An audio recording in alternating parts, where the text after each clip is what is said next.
Kelly Jo Anderson was born on December 6, 1984, in the United States, into a large family. She was one of Angela Farr's many daughters, and that's all that is known about her upbringing, as information about her father remains unknown. There are very few details about Kelly's early life. It is only known that after completing high school, she pursued a nursing career and graduated in September 2013. By that time, she was in a relationship with Kyle James Anderson, and they had been together for some months. Shortly after Kelly's graduation, at the age of 29, Kyle announced their engagement, and the couple married on December 28, 2013, in a church in Minnesota. After the wedding, they settled in Dilworth, where 3 years later, in January 2016, they welcomed their daughter, filling their home with joy. Little Poppet Ladies. In 2017, the couple purchased a new house and moved to Burnsville, Minnesota. Those who knew them considered them the ideal family. However, there was a hidden darkness in Kelly's life that would eventually surface. On October 18, 2018, in Fargo, North Dakota, Kyle's cousin gave birth to a baby boy, whom she named Henry Thomas Anderson. His birth brought great joy to the family, particularly to his older sister. Unfortunately, the biological mother of the child, whose details were not disclosed, struggled with substance abuse issues, and Henry was born with methamphetamine in his system. As a result, he was removed from his mother's custody and temporarily placed with his maternal aunt, Kyla Anderson, who lived in the small town of Wandle and owned a popular local bar. Kelly's mother-in-law welcomed her grandson with open arms and thoroughly enjoyed the time spent with him.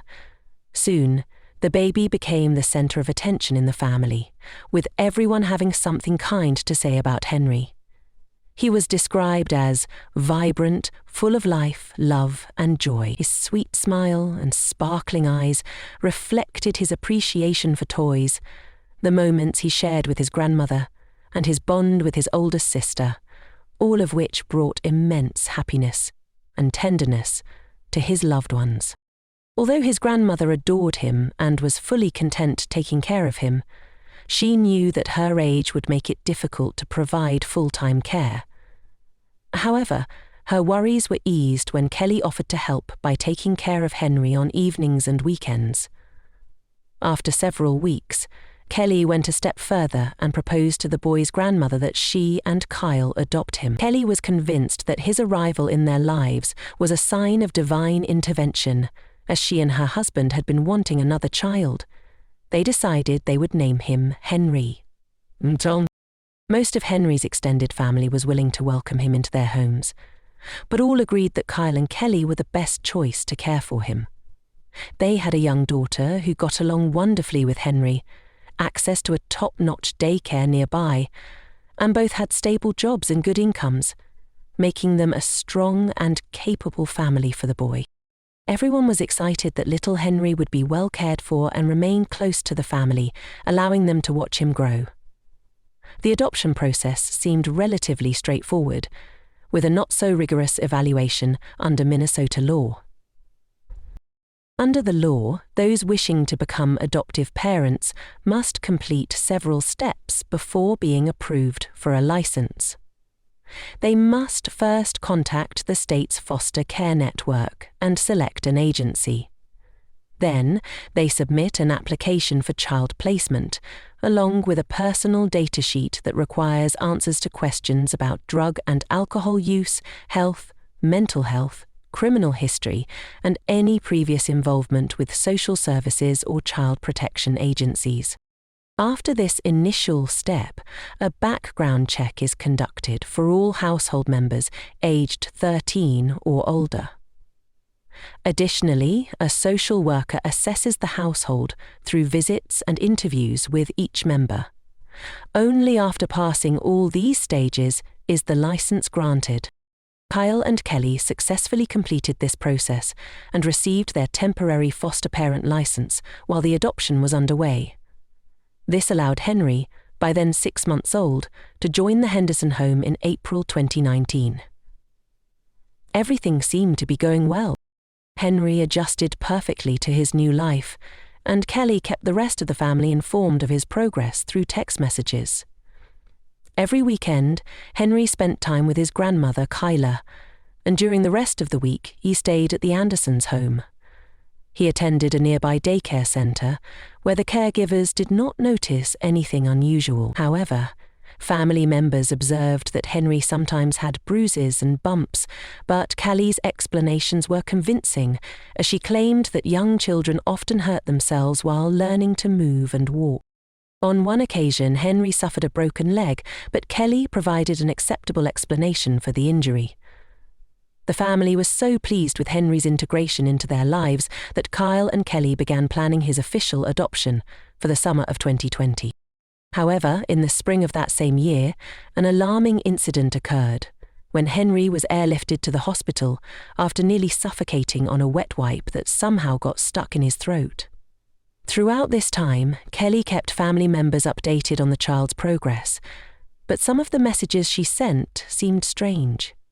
Kelly recalled a similar incident from when her own daughter, at 6 months old, had accidentally inhaled a wet wipe. She described how, on that occasion, she had to perform a first aid technique known as the Heimlich maneuver to save her. Curiously enough, Kelly made a typographical error in spelling the name of the maneuver, which was strange given her training as a nurse. In the messages, Kelly continued to describe Henry's plight, explaining that, unlike with her daughter, when she tried to remove the wet wipe, it went further down and completely blocked his airway. She detailed how the emergency doctors had to use tweezers to remove it, as Henry struggled to keep his jaw closed. Kelly also described that during the ambulance ride, she performed rescue breathing, and at one point the boy vomited, but eventually managed to breathe. He was sedated and placed on a respirator in the helicopter. She expressed concern that the doctors allegedly did not act efficiently, and even claimed they were unprepared to handle the situation. Sometimes a person disappeared, she told DIBden. Kelly was relieved to have been there, saying that if it weren't for her insistence, the doctors might not have performed mouth-to-mouth resuscitation, and the child might not have survived. Though overwhelmed by the situation, Kelly emphasized her ability to remain calm and assess what was truly required. In the eyes of everyone, she became a hero who saved Henry's life, and the family was deeply grateful to her. The little boy was finally discharged, and everyone was eager to go home. But tragically, just 3 weeks later, Henry was taken away from them forever. Kelly's lies unraveled. On April 23, 2020, Kelly entered the emergency room at Fargo Medical Center, bringing Henry, who was 18 months old at the time. He was described in both medical and police records as blue and lifeless, with bruises on his face and head. Kelly initially explained to the medical staff and then to the police that she had kept Henry at home that morning because he had a fever. According to her, he was going through the teething stage, and it was normal for him to have a fever. However, when the doctors examined Henry, they noticed that his pupils were dilated, a condition typically observed about 10 minutes after death, according to the investigators. Additionally, his core body temperature was only 27 degrees Celsius, suggesting that he had likely been lifeless for approximately 40 minutes. Interestingly, this timeframe coincided with the period it would have taken Kelly to drive from her home in Burnsville to the hospital. Furthermore, Henry had a cut lip, bruises on his face and back, a bump on his head, and lacerations in his groin area.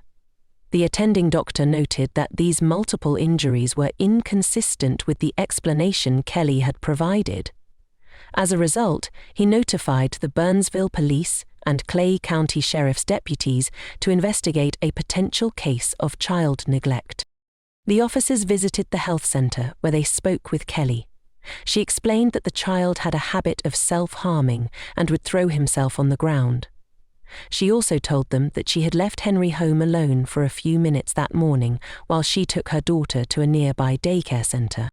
According to Kelly's account, she could hear Henry through the baby monitor, and at around 12:30 p.m., she gave him a bath to try to reduce his fever and help him feel better. During the bath, she claimed he threw himself several times out of the tub, heading toward the toilet. Kelly also mentioned that she suspected Henry might have had a seizure either in the bathtub or the toilet shortly after being taken out. This, she said, was the reason she decided to take him to the hospital. Kelly explained that during the drive to the health center, she could hear Henry babbling, but a few blocks away he stopped when she attempted to check his pulse. Initially, she couldn't find it, but eventually she noticed a faint pulse and rushed to the hospital. She also admitted to having argued with her husband, Kyle, over their plans for Henry's adoption. Although adoption was initially in the works, Kyle no longer wanted to proceed and had even threatened divorce. Kelly said she was the only one who still wanted to go forward with it.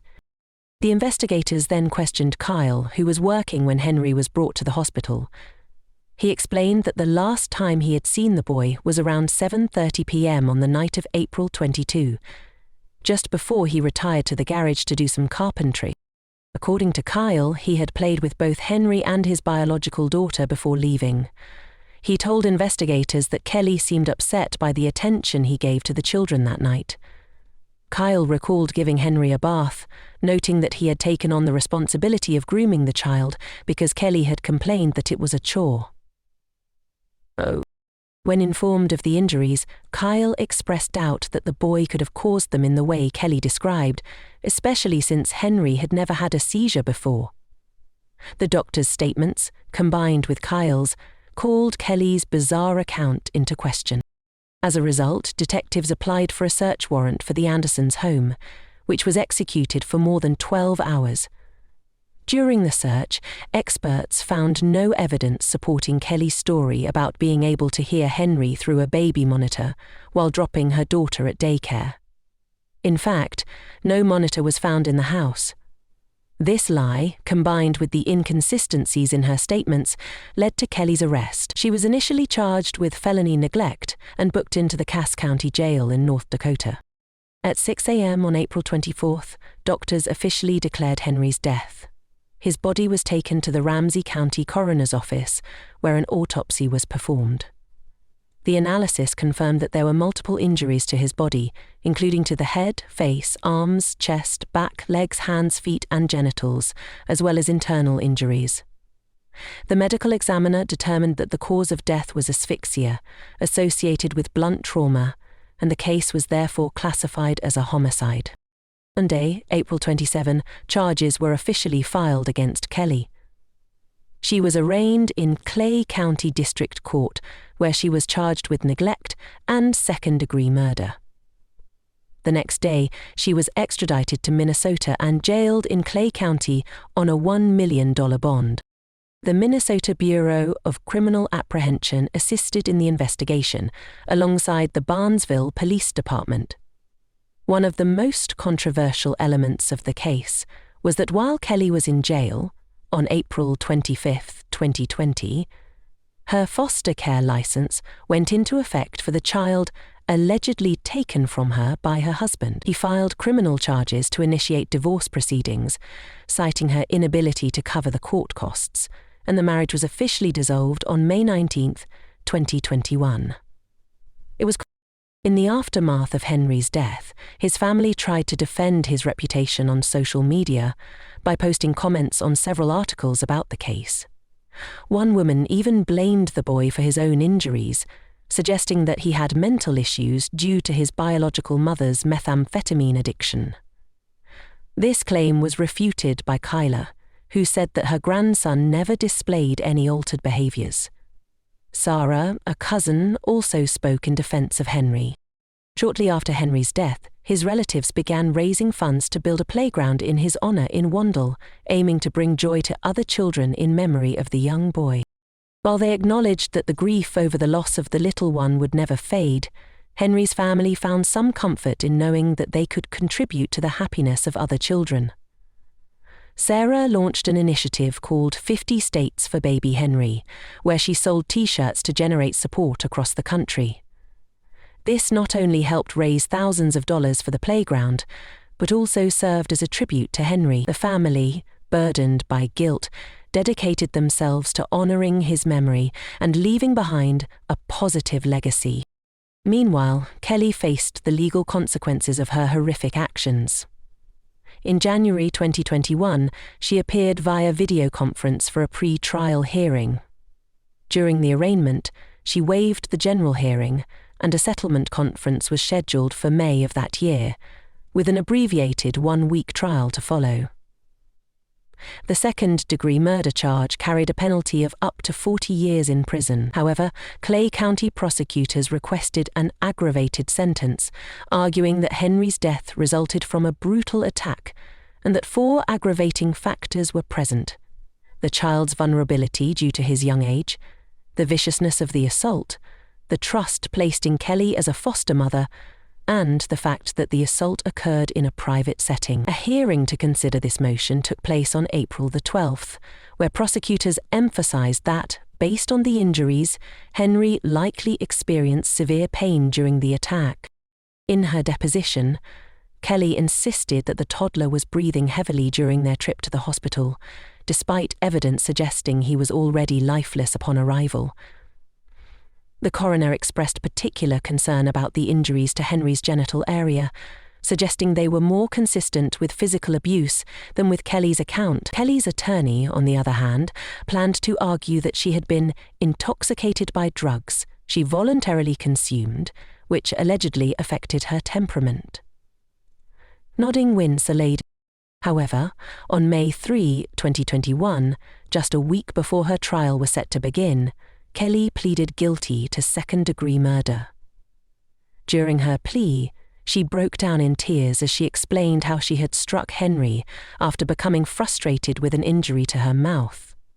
She reiterated her initial claim to police about the boy's alleged falls from the bathtub into the toilet, which she said had caused the injury. Then further explained that she had decided not to take the child to daycare because he had a fever. However, she admitted to clearly remembering the sequence of events, even though she was under the influence of medications that clouded her memory. With deep anguish, Kelly recalled noticing that Henry had broken his mouth while bathing him, and she became frustrated because she couldn't stop the bleeding. In that moment of helplessness, she struck him several times, and admitted that she didn't know exactly why she had done it. Acknowledging her confusion and emotional turmoil, she stated that before she could take Henry to the medical center, he had already stopped breathing, prompting her to attempt cardiopulmonary resuscitation, CPR, before rushing him into the vehicle. The prosecution, however, argued that Kelly was attempting to downplay her actions by justifying them on the grounds of drug use, warning that there was no evidence to support that claim. They further pointed out that Henry was likely already dead before he left the house where the attack had occurred, emphasizing that it was a miracle the doctors managed to briefly revive him upon his arrival at the hospital. After the hearing, Kelly was remanded into custody while she awaited her sentencing. On June 18, 2021, during the sentencing hearing, Kelly had to listen to impact statements from Henry's family members, who expressed their grief and sense of loss. They also shared their own feelings of guilt and disappointment, describing Kelly as a monster they had once trusted. Henry's grandmother recalled the last day she spent with him in the hospital, emphasizing the profound pain her family felt daily due to his absence. The judge described the attack as heinous and sentenced Kelly Jo Anderson to 35 years in prison. She would serve approximately 2/3 of her sentence before being eligible for parole, meaning she would need to spend about 23 years behind bars before applying for any parole benefits. Kelly was transferred to the Women's Correctional Facility in Shupyi to serve her sentence. To make this story even sadder, in parallel with the trial, Henry's 14-year-old older sister also had to endure the sudden death of her younger brother at the hands of his adoptive mother. This tragedy not only highlights the brutality of the act, but also the profound vulnerability of children, who are entirely dependent on a system that places them in the care of families deemed suitable.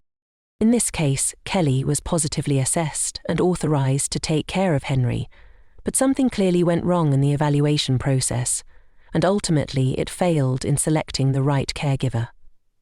Reflecting on Henry's case reminds us of the importance of empathy, mutual support, and the protection of the most vulnerable among us.